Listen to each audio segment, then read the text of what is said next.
Praise the lord. మన ప్రభువును మన రక్షకుడును అయిన యేసుక్రీస్తు అతి పరిశుద్ధ నామమునకు వేలాది వందనాలు, స్తుతులు, స్తోత్రాలు. దేవుని ప్రియ సంఘమైన మీ అందరికీ కూడా ప్రభువునందు శుభములు తెలియచేస్తున్నాను.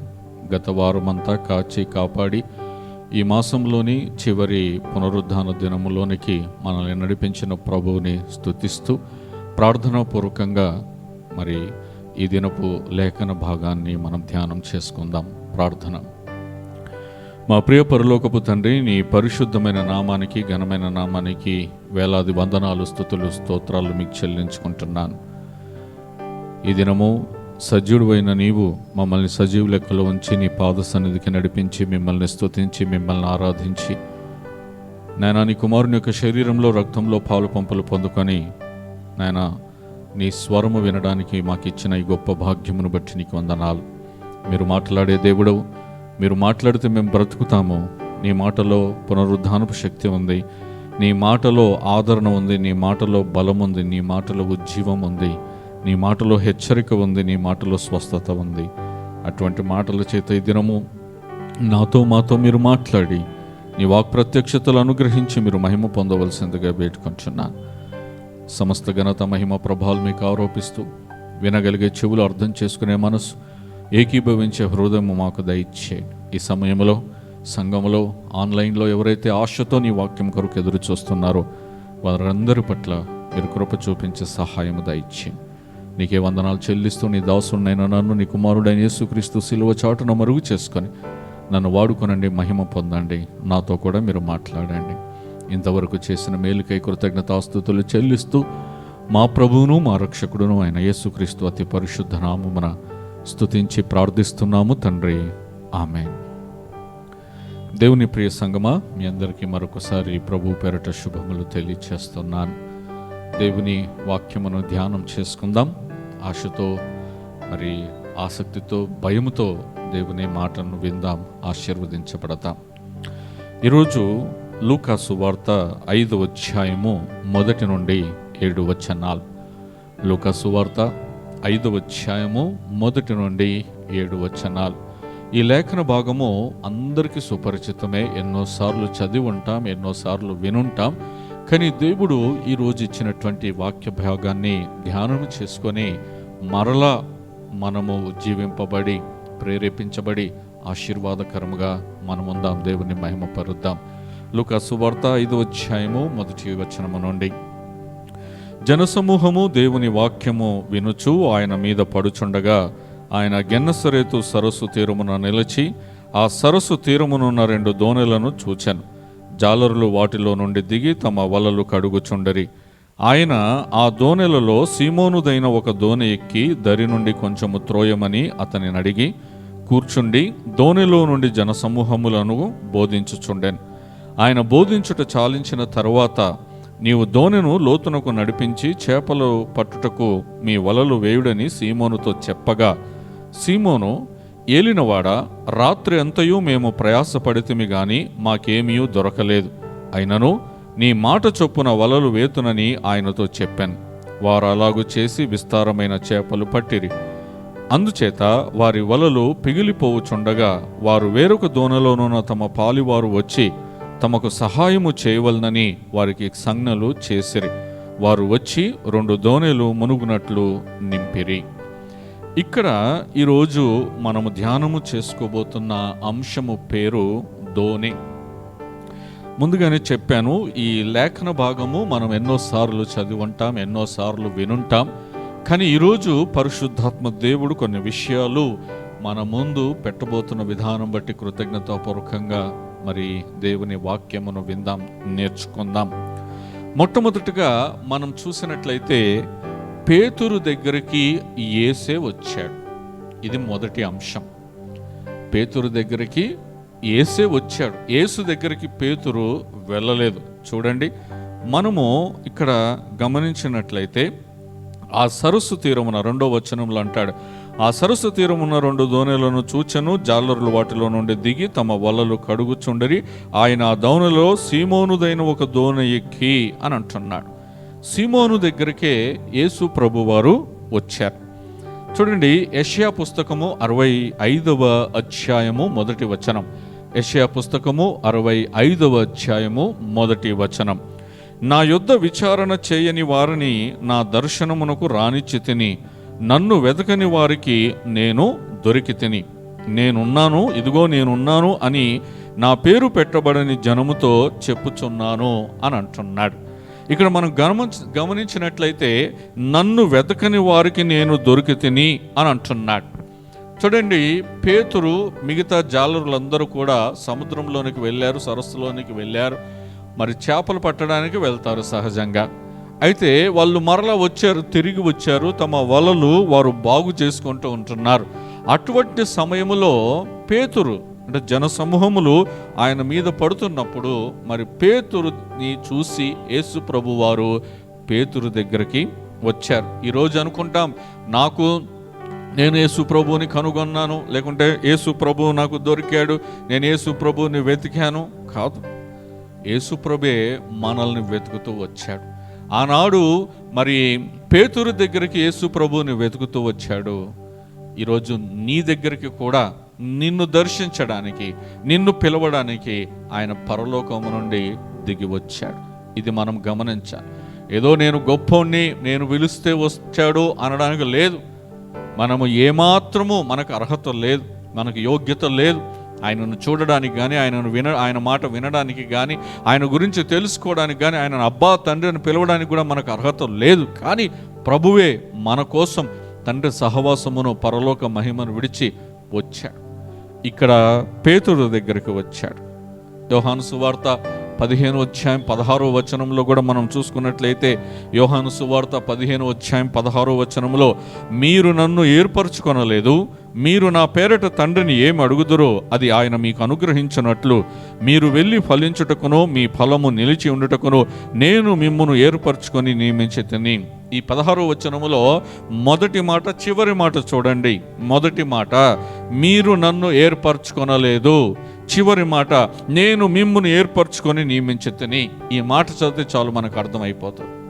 ఇందులో మన గొప్పతనం ఏమీ లేదు, ఇందులో మన మంచితనం ఏమీ లేదు, మనము దేవుని బిడ్డలవుటకు మనలో ఏమాత్రము కూడా యోగ్యత లేదు, అర్హత లేదు. కానీ దేవుడిని మనం ఏర్పరచుకోలేదు, మరి దేవుడే మనల్ని ఏర్పరచుకున్నాడు. దేవుళ్ళను ఏర్పరచుకునేది మతం. సత్యం ఏంటంటే దేవుడే మనలను ఏర్పరచుకున్నాడు. ఇది మనం జ్ఞాపకం ఉంచుకోవాలి, అర్థం చేసుకోవాలి. ఈ లోకంలోని మతాలన్నీ కూడా దేవుని ఏర్పాటు చేసుకుంటున్నాయి. ఎవరికి ఇష్టం వచ్చిన దేవుణ్ణి వాళ్ళు ఏర్పాటు చేసుకుంటున్నారు.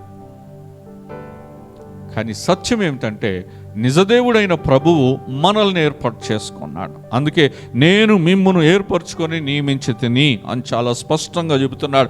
మీరు నన్ను ఏర్పరచుకొనలేదు, నేను ఉన్నవాడను అనువాడను. ఈ భూమి మీద ఏ నరుడు లేనప్పుడు, అసలు ఈ భూమి లేనప్పుడు, ఈ భూమి నిరాకారముగా ఉంటున్నప్పుడు, సృష్టి లేనప్పుడు దేవుడున్నాడు.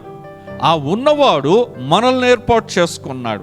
కానీ ఈరోజు ఈ మనుషులు ఏం చేస్తున్నారు? ఇంతలో కనబడి అంతలో మాయమైపోయే ఈ మనుషులు, దుమ్ము వంటి వారు, ధూళి వంటి వారు, ఈ మనుషులు ఎప్పుడు మన ప్రాణం పోతుందో మనకు తెలియదు.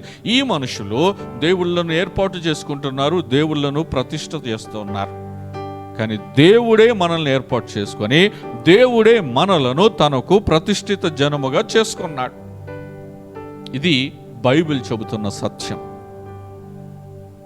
కాబట్టి ఇక్కడ మనం గమనించినట్లయితే పేతురు యేసు ప్రభువుని చూడలేదు, కానీ యేసు ప్రభువే పేతురు దగ్గరికి వస్తున్నాడు. ఈరోజు నీ దగ్గరికి కూడా వస్తున్నాడు. ప్రకటన గ్రంథము 3వ అధ్యాయం 20వ వచనం. ప్రకటన గ్రంథం 3వ అధ్యాయం 20వ వచనములో, ఇదిగో నేను తలుపు నొద్ద నిలుచుండి తట్టుచున్నాను, ఎవడైనను నా స్వరము విని తలుపు తీసిన యెడల నేను అతని యొద్దకు వచ్చి అతనితో నేనును నాతో కూడా అతడును భోజనము చేయుదుము అని అంటున్నాడు. ఏ సందర్భములో ప్రభువు తలుపు నొద్ద నిలుచుండి తట్టుచున్నాడు? ఇది మనం గమనించాలి. నీ దగ్గరికి ప్రభు ఏ సమయంలో వస్తున్నాడు, ఏ సందర్భంలో వస్తున్నాడు, ఎప్పుడు తలుపు తట్టుచున్నాడు అని అంటే, ఇక్కడ లూకా సువార్తలో చూడండి, మనం చదువుకున్న లేఖన భాగంలో 5వ అధ్యాయం 2వ వచనంలో, 5:2 ఆ సరస్సు తీరమునున్న 2 దోణలను చూచెను. జాలరులు వాటిలో నుండి దిగి తమ వలలు కడుగుచుండరి. వాళ్ళు బాగా విస్తారముగా చేపలు పట్టి చేపలు వేరే గంపల్లోకి తీసేసి వీళ్ళ వలలు కడుక్కోవట్లేదు. వాళ్ళు చేపలు లేకుండా వచ్చారు, చేపలు పట్టకుండా వచ్చారు, నిరాశ నిస్పృహతో వచ్చారు. వాళ్ళ కష్టమంతా కూడా వ్యర్థమైపోయింది. ఎందుకనంటే మరి ఎందుకు వలలు కడుగుతున్నారు? చేపలు పట్టనప్పుడు, చేపలు పడనప్పుడు అని అంటే సముద్రములో మరి వలలు వేసినప్పుడు చెత్త చెదారం కూడా వస్తూ ఉంటుంది. అది ఎప్పటికప్పుడు క్లీన్ చేసుకుంటూ ఉండాలి, కడుగుతూ ఉండాలి.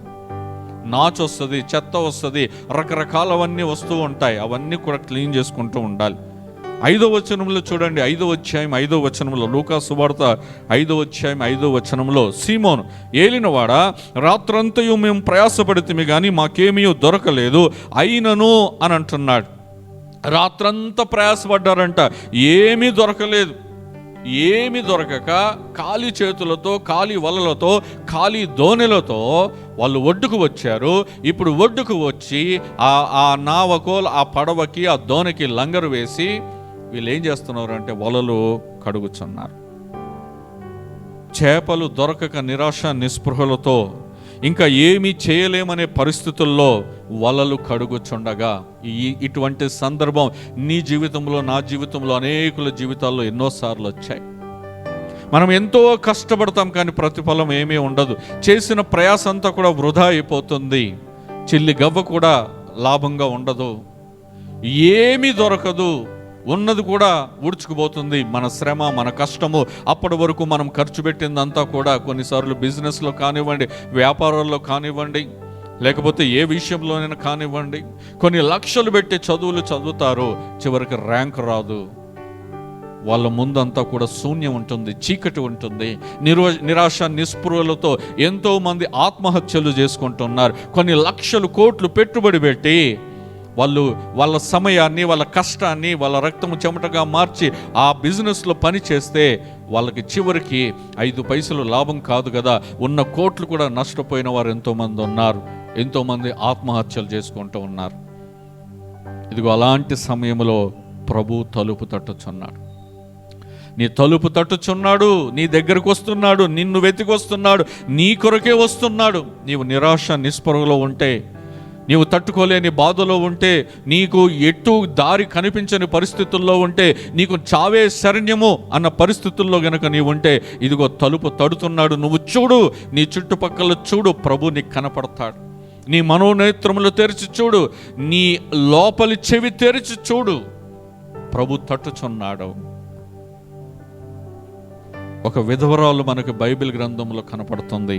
1 రాజుల పుస్తకం 17వ అధ్యాయము 8 నుండి 16 వచనాలు గనక మనం చూసినట్లయితే, 1 రాజుల పుస్తకము 17వ అధ్యాయము 8వ వచనము నుండి, అంతటా యెహోవా వాక్కు అతనికి ప్రత్యక్షమై ఇలాగు సెలవిచ్చాను, నీవు సీదోను పట్టణ సంబంధమైన సారేపతు అను ఊరికి పోయి అచ్చట ఉండుము, నిన్ను పోషించుటకు అచ్చటనున్న ఒక విధవరాలికి నేను సెలవిచ్చి తిని.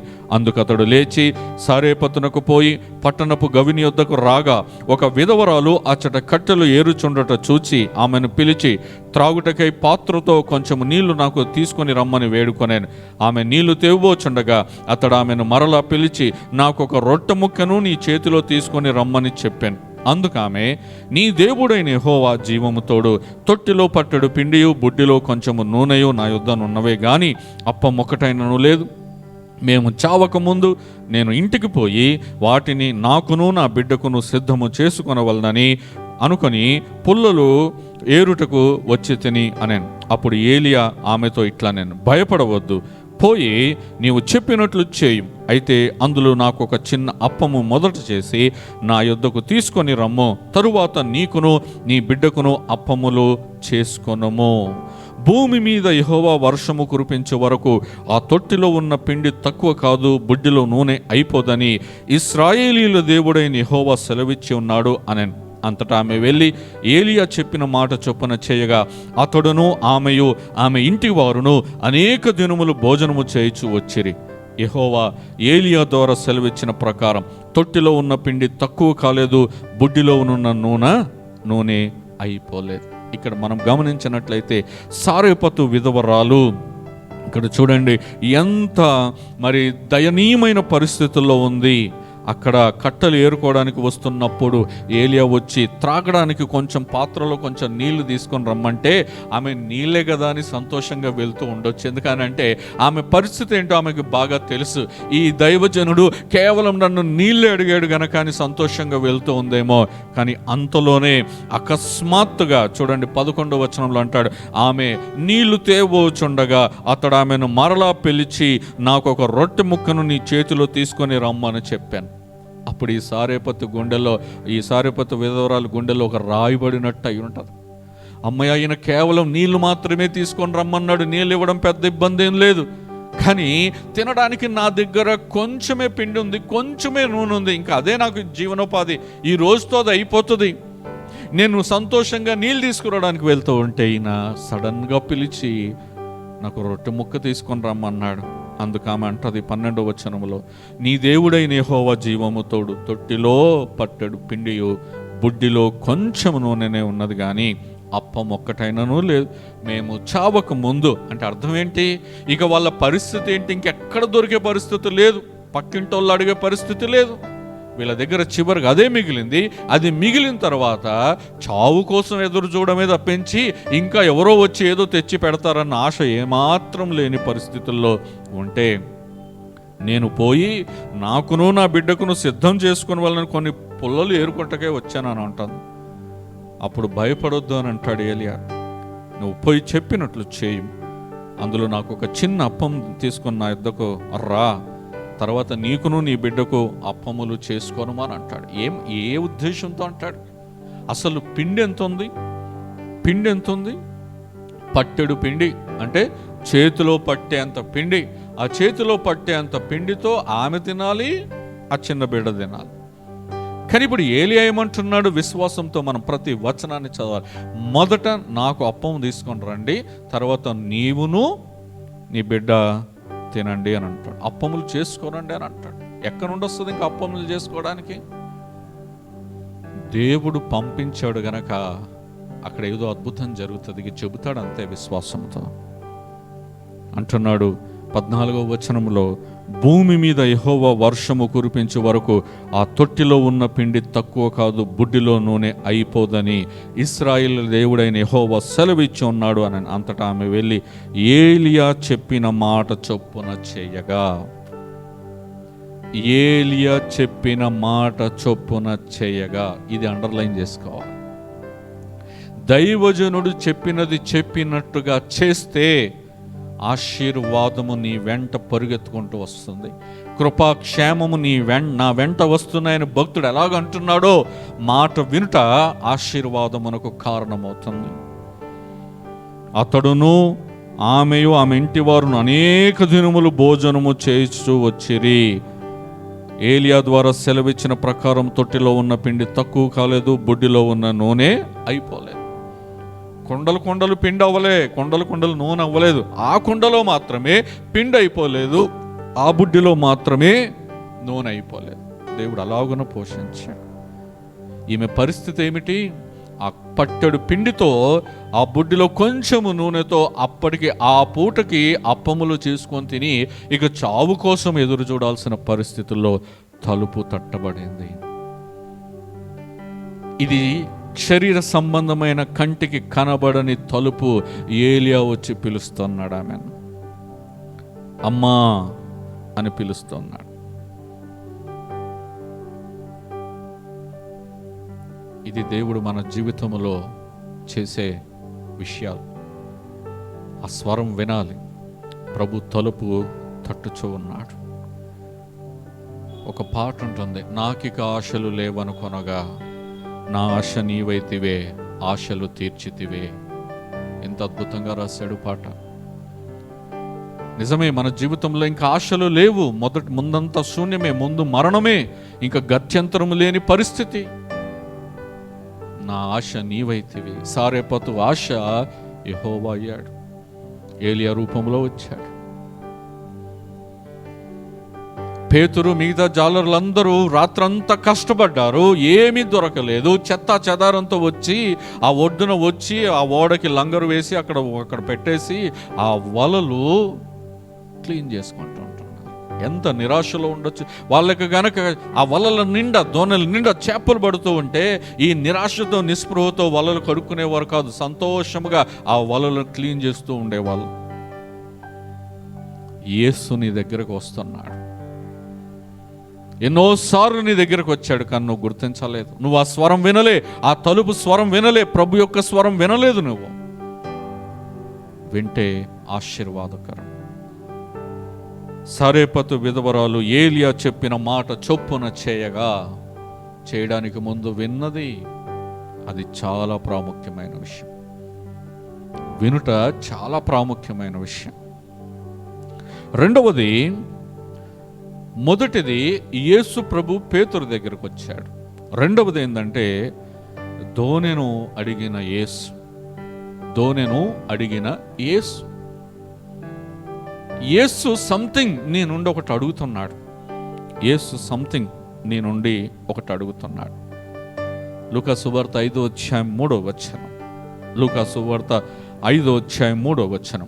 ఆయన ఆ దోణెలలో సీమోనుదైన ఒక దోణె ఎక్కి దరి నుండి కొంచెము త్రోయమని అతన్ని అడిగి కూర్చుండి దోణెలో నుండి జనసమూహములకు బోధించుచుండెను. అక్కడ చాలా మంది ఉన్నారు జాలరులు, కానీ సీమోనుదైన దోణె ఒకటి ఎక్కి అని అంటున్నాడు. అంటే యేసు ప్రభువు సీమోన్తో అడుగుతున్నాడు, ఆ దోణెను అడుగుతున్నాడు, దరి నుండి కొంచెం త్రోయమని అడుగుతున్నాడు. ఇక్కడ దోణె హృదయానికి సాదృశ్యముగా ఉంది. ఇప్పుడు యేసు ప్రభు నీ నుండి ఏమీ అడగట్లేదు, కానీ నీ హృదయాన్ని అడుగుతున్నాడు.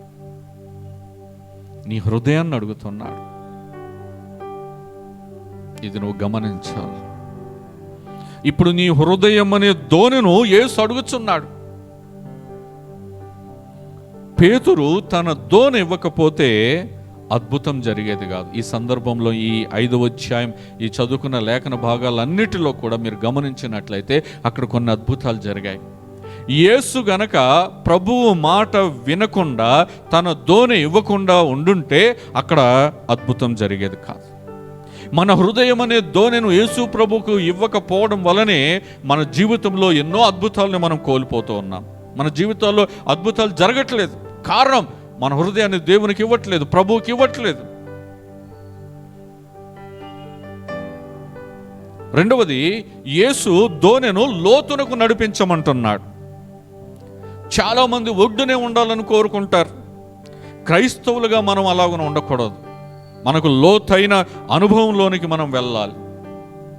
ఒడ్డునే ఉండి ఆశీర్వదించబడాలని అనుకుంటున్నారు, ఒడ్డునే ఉండి బుట్టలు నింపుకోవాలని అనుకుంటున్నారు. లోతైన అనుభవంలోనికి వెళ్ళాలి. లోతులోనికి వెళ్ళాలంటే నువ్వు కష్టపడాలి. ఈదుకుంటూ ముందలకు వెళ్తూ ఉండాలి. అది శ్రమతో కూడుకున్నటువంటి పని. కానీ మనం ఇప్పుడు ఎలాగుంటున్నామనంటే, మనం ఒడ్డునే ఉండాలి. మన చేతులకు మట్ట అంటకూడదు, మన కాళ్ళకు మట్ట అంటకూడదు, మన చేతులు కాళ్ళు మన బట్టలు ఏమీ తడిసిపోకూడదు. ఒడ్డున ఉండాలి. ఆశీర్వాదాలన్నీ బుట్టలో పడాలి. No, never. అలా జరగదు. నీకు లోతైన అనుభవం ఉండాలి ఖచ్చితంగా. యెహెజ్కేలు పుస్తకం 47వ అధ్యాయం 2-5 యెహెజ్కేలు పుస్తకం 47వ అధ్యాయం 2-5. పిమ్మట ఆయన ఉత్తరపు గుమ్మము మార్గముగా నన్ను నడిపించి చుట్టూ త్రిప్పి తూర్పునకు పోవు దారిని బయటి గుమ్మమునకు తోడుకొని వచ్చాను. నేను చూడగా అచ్చట గుమ్మపు కురుడి పక్కను నీళ్లు ఊబికి పారుచుండాను. ఆ మనుష్యుడు కొలనూలు చేత పట్టుకొని తూర్పు మార్గమును బయలు వెళ్ళి 1000 మూరలు కొలిచి ఆ నీళ్ల గుండా నన్ను నడిపింపగా నీళ్లు చీలమండల లోతు ఉండెను. 4వ వచనం, ఆయన మరి 1000 మూరలు కొలిచి నీళ్ల గుండా నన్ను నడిపింపగా నీళ్లు మోకాళ్ళ లోతు ఉండెను. ఇంకా ఆయన 1000 మూరలు కొలిచి నీళ్ల గుండా నన్ను నడిపింపగా నీళ్లు మొలలోతుండెను. ఆయన ఇంకను 1000 మూరలు కొలవగా నీళ్లు మిక్కిలి లోతై నేను దాటలేనంత నది కనబడెను. దాట వీలు లేకుండా ఈదవలసినంత నీరు గల నది ఆయనో అని అంటున్నాడు.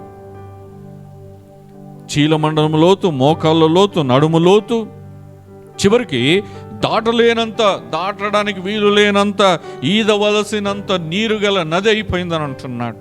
వెళ్ళాలి, లోపలికి వెళ్ళాలి, మనం వెళ్ళాలి. మన చీలమండలానికి లేదా అరిపాదాలకి కూడా నీళ్లు అంటకూడదు అన్న ఉద్దేశంతో ఈనాడు క్రైస్తవులు ఒడ్డునే ఉండి గట్టునే ఉండి బుట్టలు నింపుకోవాలని చూస్తే అది కుదరదు, ప్రయాసపడాలి. ఒక జాలరి ఉదయమున తన దోణిని తీసుకొని సముద్రంలోనికి వెళ్ళడం ఎంత ప్రయాసో అక్కడికి వెళ్ళి చూస్తే మనకు అర్థమవుతుంది. మనం ఒక సైకిల్ మీద ఒక వాటర్ క్యాన్ తీసుకొస్తేనే ఆపసోపాలు పడిపోతాం. కానీ ఒక జాలరి ఆ దోణిను ఆ ఎదురు నడిపించడం, సముద్రంలోనికి తీసుకెళ్ళడం, ఆ సముద్రంలోనే తినడం, ఆ సముద్రంలోనే రెస్ట్ అన్నీ అక్కడే, ఇంకా అక్కడే వంట చేసుకుంటారు, రాత్రంతా మేలుకొండి చేపలు పడతారు. ఎంత ప్రయాస! లోతైన అనుభవంలోనికి వెళ్ళాలి. యేసు ప్రభు అడుగుతున్నాడు, లోపలికి ఫస్ట్ నీ దోణి కావాలన్నాడు. ఆ దోణిలోనికి ఎక్కిన తర్వాత లోతులోనికి నడిపించమన్నాడు. క్రైస్తవ జీవితం ఎప్పుడు ఆత్మ సంబంధమైన లోతైన అనుభవంలోనికి వెళ్ళాలి, లోతైన ఆత్మీయ జీవితంలోనికి వెళ్ళాలి, లోతైన వాక్య ధ్యానంలోనికి వెళ్ళాలి, లోతైన ప్రార్థనా జీవితంలోనికి వెళ్ళాలి. చాలా విషయాలు ఉన్నాయి. ఇంకా మనము ఆధ్యాత్మిక జీవితంలో లోతుగా వెళ్ళాల్సినటువంటి విషయాలు చాలా ఉన్నాయి. కానీ మొదట నీ దోణి ప్రభువుకి కావాలి. మొదట నీ దోణి ప్రభువుకి కావాలి. నీ దోణిను ప్రభువుకి ఇస్తే నిన్ను ప్రభువు లోపలికి తీసుకొని వెళ్తాడు. మూడవ విషయం ఓటమిని అంగీకరించిన పేతురు. ఇంకొక దీనికి హెడ్లైన్ పెట్టాలి అని అనుకుంటే, దీనికి ఒక అంశం పెట్టాలి అని అనుకుంటే, యథార్థవంతమైన జీవితం. పేతురు యొక్క యథార్థవంతమైన జీవితం. పేతురు యొక్క యథార్థవంతమైన జీవితము ఇక్కడ కనపడుతుంది. తర్వాత యేసు ప్రభు వారు సిలువకు అప్పగించబడక ముందు గెత్సెమనే తోటలో మరి పేతురు అంతకుముందే మరి నేను ప్రభు చెబుతాడు కదా, కోడి మరి కూయక ముందు నన్ను ఎరుగవనని అంటాడు. ఆ తర్వాత అతడు పశ్చాత్తాపడి యథార్థంగా ప్రభు దగ్గర తన పాపములు ఒప్పుకుంటాడు.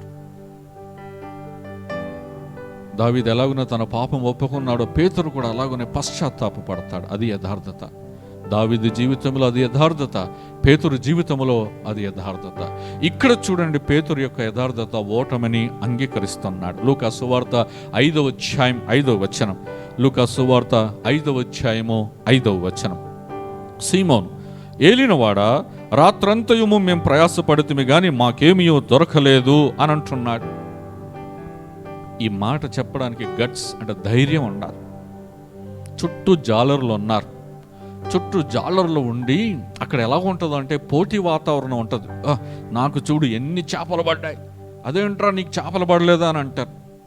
ఏ చేతగానోడివి, నువ్వు పనికి మాలినోడివి, రాత్రంతా వేస్ట్ చేసావు కదా, ఏం చేసావు, పడుకున్నావా, సముద్రంలోకి వెళ్ళిపోయి దోణిలో మంచిగా పడుకున్నావా తినేసి, ఇలాంటి సూటిపోటి మాటలు వినపడుతూ ఉంటాయి. అవమాన భారం. చేపలతో మనం ఒడ్డుకి తిరిగి రాకపోతే అవమానం. అది పక్క జాలర్లు చూసి ఏమనుకుంటారు? ఎవ్వరు ఏమనుకున్నా సరే పేతురు అంటున్నాడు, ఏలినవాడా, రాత్రంతయు మేము ప్రయాసపడితే కానీ మాకేమీ దొరకలేదు. ఓటమిని అంగీకరించాడు. చేతగాని తనమును ఒప్పుకున్నాడు. నిజమే, ప్రయాసపడ్డాం కానీ ఏమీ దొరకలేదు మాకు. ఆ స్థానంలో నువ్వు ఉంటే ఎన్ని సాకులు చెప్తావు? రాత్రి నాకు కడుపు నొప్పి వచ్చిందయ్యా, ఏలినవాడా, రాత్రి నేను చేపలు పట్టడానికి వెళ్ళాను కానీ నాకు కడుపు నొప్పి వచ్చింది, నాకు తలనొప్పి వచ్చింది, నాకు వాంతులు అయ్యాయి. ఎన్ని సాకులు చెప్తాం మనం. లోపలికి వెళ్ళాక చూసుకున్నాను, నా వల్ల చిరిగిపోయిందని చెప్పి ఎన్ని సాకులు. అయ్యా నేను భోజనం తీసుకెళ్ళలేదు, ఆకలితో అలమటించాను, అందుకే చేపలు పట్టలేదు, ఇదో సాకు. 1,00,000 కాదు, ఎన్ని లక్షల సాకులైనా చెప్తావు. కానీ పేతురు అలా కాదు, ఒప్పుకున్నాడు. రాత్రంతా ప్రయాసపడ్డాం కానీ మాకేం దొరకలేదు. ఈ మాట పక్కోళ్ళు వింటేమంటారు, పక్క జాలర్లు వింటేమంటారు? పేతురు అంత రాత్రంతా వెళ్ళాడంటే ఏం చేపలు తీసుకొని రాకుండా వచ్చాడయ్యా అని గేలి చేస్తారు, అపహాస్యం చేస్తారు, నవ్వుల పాలు అవుతారు. మనము నవ్వుల పాలైనా సరే, మనం గేలి చేయబడ్డా సరే, మనం అపహాస్యము చేయబడ్డా సరే, మనం యథార్థతను కోల్పోకూడదు. ఎప్పుడు కూడా మనం అంగీకరించవలసినది అంగీకరించాలి. గెలిచినప్పుడు ఎలాగో ఒప్పుకుంటావో ఓటమిని కూడా అలాగనే ఒప్పుకోవాలి. అది నిజమైన యథార్థత, క్రైస్తవ్యం. సాకులు చెబితే అది క్రైస్తవ్యం కాదు. ఒప్పుకొనకపోతే అది క్రైస్తవ్యం కాదు. ఒప్పుకుంటేనే క్రైస్తవ్యం, యథార్థతే క్రైస్తవ్యం. నేను ఇది చేయగలను అన్నంతవరకు ప్రభువు సహాయం చేయడు. నీ శక్తి సామర్థ్యాల మీద, నీ బలం మీద, నీ ధనం మీద నువ్వు ఆధారపడుతూ ఉంటే ప్రభు ఎప్పుడు కూడా తన చేయి చాచి సహాయం చేయడు. ఎప్పుడైతే నీ బలహీనతలను ఒప్పుకుంటావో అప్పుడే ప్రభు తన చేయి చాచి సహాయం చేస్తాడు. నేను చేయలేను అని ఎప్పుడైతే నువ్వు ఒప్పుకుంటావో అప్పుడే ప్రభువు తన చేయి చాచి మనకు సహాయం చేస్తాడు. నీ నిస్సహాయ స్థితిలోనే ప్రభు తలుపు తడతాడు. నేను చేయగలను అన్నంతసేపు నీకు ఆ స్వరం వినపడదు, ప్రభు తలుపు తట్టడు. జాగ్రత్త సుమ. నీ ధనము, నీ బలము, నీ ఐశ్వర్యము, నీ అంగబలము, నీ జ్ఞానము, నీ తెలివి, నీ బుద్ధి, దీనిని ఆధారం చేసుకున్నంత వరకు ప్రభు నీకు ఏ విషయంలో కూడా సహాయం చేయడు. మనల్ని మనం రిక్తులుగా చేసుకొని, మనల్ని మనము తగ్గించుకొని దేవుని దగ్గరకు వస్తే, ప్రభువా నీవే నాకు దిక్కు, నీవే నాకు ఆధారము అని నువ్వు ప్రభువును వేడుకుంటే ఆయన ఖచ్చితంగా సహాయం చేస్తాడు. ఇదే లూకాసు వార్త 18:13 సుంకరి యొక్క యథార్థతను మనం గమనించగలం. లూకాసు వార్త 18:13 అయితే సుంకరి దూరముగా నిలుచుండి ఆకాశము వైపు కన్నులెత్తుటకైనను ధైర్యము చాలక రొమ్ము కొట్టుకొనుచు, దేవా పాపినైన నన్ను కరుణించుమని పలికాను. ఒప్పుకుంటున్నాడు, పాపి అని ఒప్పుకుంటున్నాడు. పక్కోళ్ళు ఇంటే ఏమనుకుంటారు? ఒరే వీడు పాపి అంటారా బాబు, వీడితో మనకెందుకు, వీడు మన పక్కన ఉన్నాడు ఎందుకు అని మనల్ని అపహాస్యం చేస్తారు, గేలి చేస్తారు, తరుమేస్తారు. కానీ దేవుని సన్నిధిలోకి వచ్చిన తర్వాత సుంకరి ఏమీ ఆలోచన చేయట్లేదు. యథార్థంగా తన స్థితిని దేవుని దగ్గర ఒప్పుకుంటున్నాడు. ప్రభువా నేను పాపినైనా నన్ను కరుణించుమని పలికాను. కానీ ఇంకొకడు ఏం ప్రార్థన చేస్తున్నాడు? నేను సంపాదిస్తున్నాను, నా దశం భాగం నీకు ఇస్తున్నాను, దొంగల వలె కాదు, చోరుల వలె కాదు, వీళ్ళలా కాదు, వాళ్ళలాగా కాదు, ఇదిగో ఈ సుంకరిలాగా కాదు అని చెప్పి తనను తాను హెచ్చించుకుంటున్నాడు. కానీ సుంకరి పాపినైనా నన్ను కరుణించుము, పాపి అని ఒప్పుకుంటే ప్రభు ఎంత సంతోషిస్తాడో, నీ యథార్థతను బట్టి దేవుడు ఎంత సంతోషిస్తాడో. ఈ మనసు మనకు ఉండాలి. తప్పు చేసినప్పుడు ఒప్పుకునే మనసు మనకు కావాలి. దావీదు లాంటి యథార్థత మనకు కావాలి. సుంకరి లాంటి యథార్థత మనకు కావాలి. ఆయన యథార్థవర్తనుడు గనక మనము కూడా యథార్థంగా ఉండాలి. ఆయన పరిశుద్ధుడు గనక మనం కూడా పరిశుద్ధంగా ఉండాలి. పరిశుద్ధంగా అంటే పాటలు పాడుతూ, వాయిద్యాలు వాయిస్తూ, లేదంటే వాక్యం చెబుతూ ఆరాధనలు చేస్తుంటే అంటే పరిశుద్ధత కాదు. నీ యథార్థత కూడా పరిశుద్ధతే. యథార్థమైన మనస్సు కూడా పరిశుద్ధతే. పరిశుద్ధత ఉంటేనే యథార్థమైన మనస్సు. ఓటమిని అంగీకరించే మనస్సు మనకుండాలి. యథార్థత మనస్సు మనకుండాలి. నాలుగవ అంశము, యేసుకు దోనె ఇచ్చిన పేతురు. యేసుకు ఏమిచ్చాడంట? దోనె ఇచ్చాడు. యేసుకు ఎప్పుడైతే పేతురు దోనెనిచ్చాడో 2 విషయాలు జరిగాయి, 2 అద్భుతాలు జరిగాయి. ఇదే చాలామంది తమ జీవితాల్లో కోల్పోతున్నారు. చూడండి, లూకాసు వార్త 5:3. లూకాసు వార్త 5:3. ఆయన ఆ దోణిలలో సీమోనుదైన ఒక దోణి ఎక్కి దరి నుండి కొంచెము త్రోయమని అతన్ని అడిగి కూర్చుండి దోణిలో నుండి జనసమూహములకు బోధించుచుండెను. ఈ సంఘటన ఎప్పుడు? రాత్రంతా ప్రయాసపడ్డారు, ఏం పడలే, వచ్చారు, వలలు బాగు చేసుకుంటున్నారు. ఇప్పుడు యేసు వచ్చాడు, పేతురుని చూశాడు, దోణి అడిగాడు, ఎక్కాడు, లోపలికి త్రోయమన్నాడు. లోపలికి త్రోయమన్న తర్వాత యేసు ప్రభు చేస్తున్న విషయం ఏమిటి? ఎప్పుడిచ్చాడు? పేతురు ఎప్పుడిచ్చాడు? బాగా అలసిపోయాడు. వలలు బాగు చేసుకుంటున్నాడు, నిరాశ నిస్పృహలతో ఉంటున్నాడు. అలాంటి సందర్భంలో యేసు ప్రభు వచ్చి దోణెక్కి ఆ దోణిని కొంచెం లోపల తీసుకెళ్ళు, సముద్రంలోకి తీసుకెళ్ళానంటే ఆ స్థానంలో మనం ఉంటే ఏమంటాం? పోయా, ఇప్పుడే మేము వచ్చాం, రాత్రంతా ప్రయాసపడ్డాం, మా ప్రయాస అంతా వేస్ట్ అయిపోయింది, ఒక్క చేప కూడా పడలేదు, ఇదిగో మా వలలు బాగు చేసుకుంటున్నాం, ఇంత కష్టపడి వచ్చాం, ఇప్పుడు ఈ వలలు బాగు చేసుకోవడానికి కూడా మేము కష్టపడాలి, ఇలాంటి సమయంలో నీకు దోణి ఇవ్వడం ఏంటి, మేము లోపల తీసుకెళ్ళడం ఏంటి అని పో అని చెప్పి మనం పంపించేస్తాం. అలాంటి సమయంలో నిరాశ నిస్పృహలు, కష్టమంతా వృధా అయిపోయింది, అంత వేస్ట్ అనుకున్న సమయంలో దోణి మరలా లోపల తీసుకెళ్ళాలంటే చాలా కష్టం. పేతురు అలసిపోయి ఉండొచ్చు, కానీ ప్రభువుకు లోబడ్డాడు. ఇది చాలా ప్రాముఖ్యమైన విషయం. సారేపతు విధవరాలు ఏలియా మాట చొప్పున చేసింది. పేతురు ప్రభువు మాటకు లోబడ్డాడు, లోపలికి తీసుకెళ్ళాడు. ఇప్పుడు మొట్టమొదటి అద్భుతం ఏంటి అని అంటే, ఎప్పుడైతే యేసు ప్రభు దోణెక్కి లోపలికి తీసుకెళ్ళమన్నాడో ఆ కొంచెం లోపలికి తీసుకెళ్ళినప్పుడు ప్రజలకు వాక్యం అందించబడింది. ప్రజలకి దేవుని వాక్యం అక్కడ చూసాం కదా, 5వ అధ్యాయం 3వ వచనము, లూకా సువార్త 5వ అధ్యాయం 3వ వచనములో, దరు నుండి కొంచెము త్రోయమని అతన్ని అడిగి కూర్చుండి దోణిలో నుండి జనసమూహములకు బోధించుచుండెను. జనసమూహములకు వాక్యమును బోధించడానికి పేతురుని చూచి, పేతురుని పిలిచి, పేతురు దోణిని అడిగి, పేతురు దోణిలో వెళ్ళి బోధిస్తున్నాడు. ఈరోజు నీ హృదయం దేవునికి ఇస్తే నీ ద్వారా దేవుడు ప్రజలతో మాట్లాడతాడు. నీ దోణిను దేవుడు ప్రజలకి తన వాక్యమును వినిపించడానికి ఉపయోగించుకుంటాడు.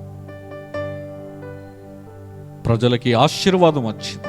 ప్రభువు మాటకు లోబడినప్పుడు నిరాశ నిస్పృహలతో అంత సమయమంతా వృధా అయిపోయి, చెమటంతా వృధా అయిపోయి, కష్టమంతా వృధా అయిపోయి, ఒక రోజు గడిచిపోయి తమ జీవితంలో నుండి, అలాంటి పరిస్థితుల్లో ప్రభువు మాటకు లోబడుట ద్వారా ఆ దేవుని పరలోకపు మన్నా, ఆ తండ్రి కుమారుడైన యేసు క్రీస్తు ద్వారా ప్రజలకు వాక్యము అందించబడింది.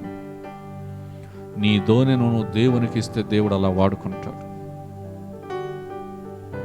నీ దోణిను తన పరలోకపు సువార్త వాక్య ప్రకటన కొరకు వాడుకుంటాడు. నీ దగ్గర పెట్టుకున్నంత వరకు అది నిరుపయోగంగానే ఉంటుంది, తుప్పు పట్టిపోతుంది, చెదలు పట్టిపోతాయి, ఎవ్వరికి ఉపయోగం ఉండదు. రెండవది ఏంటి? రెండవ ఆశీర్వాదము, రెండవ అద్భుతము లూకా సువార్త 5వ అధ్యాయం 4 నుండి 7 వచనాలు చూసుకుంటే, లూకా సువార్త 5వ అధ్యాయం 4 నుండి 7 వచనాలు, ఆయన బోధించుట చాలించిన తరువాత, నీవు దోణిను లోతునకు నడిపించి చేపలు పట్టుటకు మీ వలలు వేయుడని సీమోనుతో చెప్పగా, సీమోను, ఏలినవాడా, రాత్రంతా మేము ప్రయాసపడుతుంది కానీ మాకేమీ దొరకలేదు, అయినను నీ మాట చొప్పున వలలు వేతునని ఆయనతో చెప్పాను.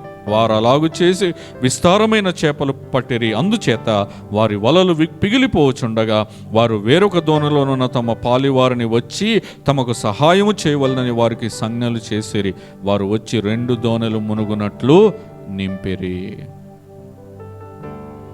మొదటి ఆశీర్వాదం, మొదటి అద్భుతం ఏంటి? మన దోణిను దేవునికి ఇవ్వడము ద్వారా, ఆ మాటకు లోబడడం ద్వారా దేవుడు ఆ దోణిని వాడుకొని ఆ పరలోకపు మాటలు ప్రజలకు తెలియచేశాడు. రెండవది ఏమిటి అని అంటే, 2 దోణిలు మునుగునట్లు విస్తారమైన చేపలు పట్టారు. రాత్రంతా మేము ప్రయాసపడ్డాం కానీ మాకేం దొరకలేదు, అయినా నీ మాట చొప్పున వలలు వేస్తాము అని అంటున్నాడు. సారేపతు విధవరాలు ఏలియాతో నీ మాట చొప్పున అని అంటుంది. పేతురు అంటున్నాడు, నీ మాట చొప్పున వలలు వేస్తానని. ఎంత ఆశీర్వాదం! ఆమె కుండలో, ఆమె తొట్టిలో పిండి అయిపోలేదు, బుడ్డిలో నూనె అయిపోలేదు. వీళ్ళు చూడండి, వలలు పిగిలిపోయేంతగా చేపలు దోణెలు మునిగిపోయేంతగా చేపలు పడ్డాయి. ఎంత ఆశీర్వాదం! ఇప్పుడు పేతురు ఆ దోణెలతో వస్తూ ఉంటే జనాలు చూసి ఆశ్చర్యపోవడం వాళ్ళంతయింది. అదేంటి, రాత్రంతా కష్టపడినోడు మరి చేపలు దొరకలేదు, ఇప్పుడేంటి ఆ పేతురు దోణే కాదు ఇంకా 2 దోణెలు ఫుల్ నిండుగా, మాకెప్పుడు మా జీవితంలో ఇలా దొరకలేదే, ఇప్పుడు ఆశ్చర్యపోయే వంతు ప్రజలు. ఎవరైతే అపహాస్యం చేశారో, ఎవరైతే గేలి చేశారో, ఇప్పుడు వాళ్ళ నోర్లు మూయపడేంతగా ఆశీర్వదించబడట. మొదటి ఆశీర్వాదము ప్రజలకు వాక్యం అందించబడింది. ఎప్పుడైతే నీ దోణెను నువ్వు ప్రభువుకు అప్పగిస్తావో, నీ దోణెను దేవుడు వాడుకుంటాడు. రెండవది, నీ జీవితాన్ని ఆశీర్వాదంతో నింపుతాడు. ఆదికాండం 6:22. ఆదికాండం 6:22. నోవహు అట్లు చేసెను, దేవుడు అతనికి ఆజ్ఞాపించిన ప్రకారం యావత్తును చేశాను. ఓడగట్టడం మామూలు విషయం కాదు. అందున భూమి మీద ఉన్న సకల జంతువులు, జీవరాశులన్నిటిలో రెండేసి జతలు జతలుగా అందులోకి చేరేలాగున వాటికి గ్రాసము, వాటికి నీళ్లు, వీళ్ళకి ఆహారము, నీళ్లు ఇవన్నీ సిద్ధపరుచుకొని 40 రాత్రులు 40 పగళ్ళు ప్రచండ వర్షము కురిచేంతగా ఆ ఓడను కురిసినా కూడా బద్దలైపోనటువంటి ఆ ఓడను కట్టాలంటే ఎంత కష్టమో, కానీ నోవహు అట్లు చేశాను. ఎస్, దేవుడు చెప్పినది చెప్పినట్టుగా చేశాడు. అతడి కుటుంబము రక్షించబడింది. నిర్గమాకాండం 40:16 మోషే ఆ ప్రకారము చేశాను. నిర్గమాకాండం 40:16 మోషే ఆ ప్రకారము చేశాను, యెహోవా అతనికి ఆజ్ఞాపించిన వాటన్నిటిని చేశాను, అలాగుననే చేశాను. అప్పుడేమైపోయింది? దేవుని సన్నిధి దిగి వచ్చింది, మేఘము ఆవరించి ఉంది ప్రత్యక్ష గుడారం. అందరూ భయపడ్డారు. దేవుడు నీతో ఉండాలన్నా, దేవుని సన్నిధి నీతో ఉండాలన్నా మనం చేయవలసిన పని ఒకటే, ఆయన మాట వినాలి, మన దోణె ఆయనకి ఇవ్వాలి.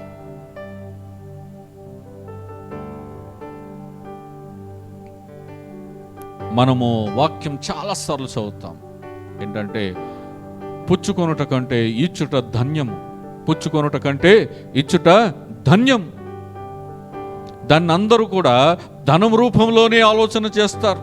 అసలు నీ హృదయాన్ని ఇవ్వు. ఫస్ట్ ఇచ్చుట ధన్యము, ఇచ్చుట ఆశీర్వాదకరం. నీ హృదయాన్ని ఇవ్వు. నీ జీవితంలో ఆశీర్వాదం, నీ ద్వారా ఇతరుల జీవితాల్లో కూడా ఆశీర్వాదం. చూడండి, యోహాను సువార్త 15:8. యోహాను సువార్త 15:8. మీరు బహుగా ఫలించుట వలన నా తండ్రి మహిమపరచబడును, ఇందువలన మీరు నా శిష్యులగుదురు అని అంటున్నాడు. ఫలించాలి అని అంటే దేవుని మాట వినాలి. పేతురు విన్నాడు, సారేపతు విధవరాళ్ళు విన్నది, ఆశీర్వదించబడ్డారు, ఫలించారు వాళ్ళు. పేతురు లోబడ్డాడు, ఆశీర్వాద కారణంగా ఉన్నాడు, ఆశీర్వదించబడ్డాడు. ఇదే ఫలించుట. నీ ఫలించుటానంటే ఫలాలు నీ కొరకే కాదు, ఫలాలు ఇతరుల కొరకు. బహుగా ఫలించుట వలన తండ్రి మహిమపరచబడును. ఏలినవాడు దోణిలో ఉన్నాడు, నేను ఫలిస్తాను. ఏలినవాడు నా దోణిలో ఉన్నాడు, నేను ఫలిస్తాను, నేను ఆశీర్వదించబడతాను, నేను ఆశీర్వాదకరంగా ఉంటాను. అబ్రహాము ఫలించాడు. ఎలా ఫలించాడు? సృష్టికర్త యొక్క మాటకు లోబడ్డాడు. లేచిరా, నీ దేశమును, నీ ఇంటి వారిని, నీ తండ్రి ఇంటి వారిని విడిచిపెట్టి నేను చూపించబోయే దేశానికి రా అన్నాడు. అంతే, లోబడ్డాడు. జనములకు తండ్రిగా, విశ్వాసులకి తండ్రిగా ఉన్నాడు. అది ఫలించుట. ఇప్పటికీ ఫలిస్తూనే ఉన్నాడు అబ్రహాం, ఫలిస్తూనే ఉన్నాడు. ఆ చెట్టు ఎండిపోవట్లేదు. కారణం, ఆయన చేసుకున్న తీర్మానం, దేవుని మాటకు విధేయత చూపించాడు, లోబడ్డాడు. అంతే. దేశాన్ని విడిచిపెట్టే సమయంలోనైనా, కొడుకును బలిగా అర్పించే సమయంలో, ఎక్కడైనా సరే దేవునికి లోబడ్డాడు. అంతే. తండ్రి మహిమపరచబడును. మన ధోని దేవునికి ఇస్తున్నాం అనంటే దేవునికి లోబడుతున్నాం. నీ జీవితంలో ఎన్నో కష్టాలు ఉండొచ్చు, శ్రమలు ఉండొచ్చు, ఇరుకులు ఉండొచ్చు, ఇబ్బందులు ఉండొచ్చు. దేవుని స్వరం విను, తడుతున్నాడు ఆయన. నా కుమారుడా, నీ ధోని నాకు కావాలి అని అంటున్నాడు. నా కుమార్తె, నీ ధోని నాకు కావాలి, నేను దాన్ని నింపబోతున్నాను, దాని ద్వారా నేను ఆశీర్వాదం తీసుకురాబోతున్నాను. నీకు మాత్రమే కాదు, నీ చుట్టుపక్కల ఉన్న వారికి కూడా ఆశీర్వాదకరం. ఇదంతా ధోని అనే హృదయము దేవునికి ఇచ్చుట ద్వారా. ఈరోజు నీ హృదయం అనే దోనె దేవునికి ఇస్తావా? దేవుడు నిన్ను ఆశీర్వదించాలనుకుంటున్నాడు. నువ్వు ఏ పరిస్థితుల్లో ఉన్నావో నాకు తెలియదు, కానీ ప్రభు చూస్తున్నాడు. ఆయనకు సమస్తమును తెలుసు. ఆయన నీ పరిస్థితిని ఎరిగి ఉన్నాడు. నువ్వు ఎలాంటి నిరాశ నిస్పృహలో ఉన్నావో, ఇక నాకు చావే గతి, ఇక నేను చనిపోటే మార్గం, ఇంకా దానికంటే వేరే మార్గం లేదు అని నీవు తప్పించిపోతున్నావేమో, బాధలో ఉన్నావేమో, కృంగిపోయావేమో, నీ దోనె ఒక్కటిస్తే చాలు. ఆయన స్వరం వింటే చాలు, ఆయనకు లోబడితే చాలు. సారేపతు విధవరాలను ఆశీర్వదించినట్టుగా నిరాశ నిస్పృహలో ఉన్నటువంటి పేతురుని, అతని దోనెనే కాదు, ఇంకా 2 దోనెలు కూడా వలలు పిగిలిపోయేంతగా, దోనెలు మునిగిపోయేంతగా దేవుడు ఆశీర్వదిస్తున్నాడు.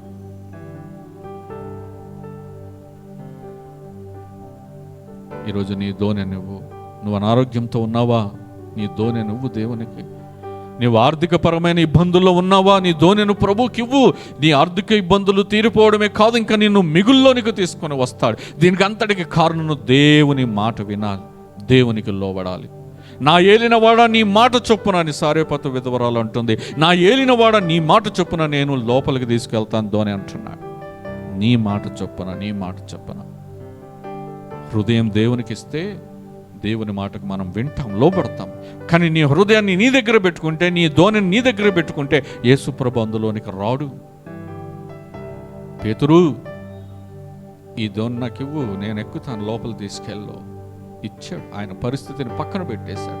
ఈరోజు నీ పరిస్థితులను బట్టి ప్రభువుని పక్కన పెట్టేస్తున్నావు. కాదు, అది కాదు నువ్వు చేయాల్సింది. నీ పరిస్థితులను పక్కన పెట్టేసి ప్రభువుని అంగీకరించు, ప్రభువులోనికి రా. ప్రభువుకి నీ దోనెవు, నీ హృదయం ఇవ్వు. ఆయన నిన్ను మాత్రమే కాదు, నీ తరతరాలను కూడా ఆశీర్వదిస్తాడు. నువ్వు ఫలించే చెట్టుగా ఉంటావు. నీ ఆకు వాడిపోదు. నీ వేర్లు లోతుగా తన్ని నీవు స్థిరముగా ఉంటావు. ఇదంతా నీ దోనె అనే హృదయాన్ని నువ్వు దేవుడికి ఇస్తే చాలు. అటువంటి కృప దేవుడు దయచేయునుగాక. ఆమేన్. తలలు వంచండి, ప్రార్థన చేసుకుందాం. మా ప్రియ పరలోకపు తండ్రి, నీ పరిశుద్ధమైన నామానికి, ఘనమైన నామానికి వేలాది వందనాలు, స్తుతులు, స్తోత్రాలు మీకు చెల్లించుకుంటున్నాను.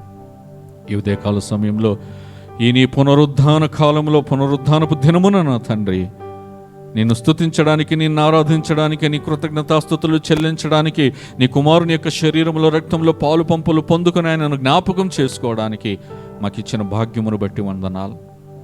అంత మాత్రమే కాకుండా నీ శ్రేష్టమైన మాటలతో ఈరోజు నాతో మాట్లాడావు. నా దోనె అనే హృదయం గురించి మాట్లాడావు ప్రభా. ఇదిగో పేతురు తన దోనెను ప్రభువుకి ఇచ్చుట ద్వారా ఎలాగున ఆశీర్వదించబడ్డాడు. అక్కడ ఉన్న జనులు ఎలాగున ఆశీర్వదించబడ్డారో, సారేపతు విధవరాలు ఏలియా మాట చొప్పున ఎలాగున ఆశీర్వదించబడిందో, తన తొట్టిలో పిండి మరి తక్కువ కాలేదు, తన బుడ్డిలో నూనె తక్కువ కాలేదు. వాళ్ళు ఎలాంటి పరిస్థితుల్లో సారేపతు విధవరాలు ఆ అప్పము ఏలియాకి ఇచ్చిందో మేము విన్నాం. నిజమే తండ్రి, ఆ స్థితిలో అయితే మేము ఇవ్వలేము, కానీ ఈరోజు మాకు ఆమెను హెచ్చరిక పెట్టారు. ఒక చిన్నవాడు కూడా అది తిని వాళ్ళకి చావు కోసం ఎదురు చూసే పరిస్థితుల్లో వాళ్ళు ఇచ్చారు. చిన్నవాడు మారం పెట్టి ఉండొచ్చేమో, వద్దు నాకు ఇది కావాలని. కానీ ఏలియా మాట చొప్పున, ఒక దైవజనుడి మాట వింటే ఎంత ఆశీర్వాదకరమో మొదటి భాగంలో చూశాం. సృష్టికర్తవైన నీ మాట వింటే ఎలాంటి ఆశీర్వాదకరమో పేతురు జీవితంలో చూశాం ప్రభువా. పేతురు తన దోనెను ప్రభుకిచ్చాడు. నిరాశ నిస్పృహలో వలలు కడుక్కొనుచుండగా ఒక సింగిల్ చేప కూడా పడని పరిస్థితుల్లో అతడు అవమానము, గేలి, అపహాస్యము చేయబడినటువంటి ఆ సందర్భములో ప్రభు మాటకు లోబడి దోనెలు మునిగిపోయేంతగా చేపలు పట్టబడుట, వలలు పిగిలిపోయేంతగా చేపలు పడుట ఎంత ఆశీర్వాదకరం. ఈరోజు మేము బహుగా ఫలించాలని మీరు ఇష్టపడుతున్నారు. మేము ఫలించాలి అని అంటే మా హృదయం అనే దోనె మీకు ఇవ్వాలి ప్రభా. ఆ కృపను మాకు దయచేయండి. మా పరిస్థితులు, మా సందర్భాలు, మా అనారోగ్య పరిస్థితులు, మా ఆర్థికపరమైన ఇబ్బందులు ఇవన్నీ పక్కన పెట్టేసి ఆశీర్వదించే దేవుడు అయిన నీ వైపు చూసి మా హృదయం అనే దోనెను మీకు ఇచ్చి మేము ఆశీర్వదించబడే కృపను దయచి. ఈరోజు వాక్యం విన్న నీ బిడ్డలు ఎవరు ఏ పరిస్థితుల్లో ఉన్నారో నాకు తెలియదు. సమస్తము ఎరిగినటువంటి దేవుడు నా తండ్రి. వారి కష్టంలో, వారి దుఃఖములో, వారి కుటుంబ పరిస్థితులు, వారి ఆర్థిక పరిస్థితులు, వారి ఆరోగ్యపరమైన ఇబ్బందులు, అనారోగ్య పరిస్థితులు, వీటన్నిటిలో వాళ్ళు నాయనా నిరాశ నిస్పృహలో ఉండి ఈరోజు ఎవరైతే ఇంకా ఇక నాకు మార్గము లేదు, చావే నాకు శరణ్యం అన్న పరిస్థితుల్లో ఉంటున్న వారిని మీరు దర్శించి వారి హృదయం అనే దోణి నీకు ఇవ్వబడి ఆ దోణిలో నీవుండి వారిని ఆశీర్వదించమని వేడుకుంటున్నాను తండ్రి. ఏ ఒక్కరూ నశించడం నీ చిత్తం కాదు గనక ప్రభువా, ప్రతి ఒక్కరూ తమ హృదయాలను మీకు ఇచ్చి ఆశీర్వదించబడినట్లు సహాయము దయచేయండి. పుచ్చుకొనుట కంటే ఇచ్చుట ధన్యం అంటున్నావు. ఇదిగో నా తండ్రి, ఈరోజు ఆ లేఖన భాగం యొక్క అర్థం ఏంటో మాకు తెలియచేశారు. మా హృదయం ఇస్తేనే మాకు అది ధన్యకరమైన జీవితం అంటున్నా.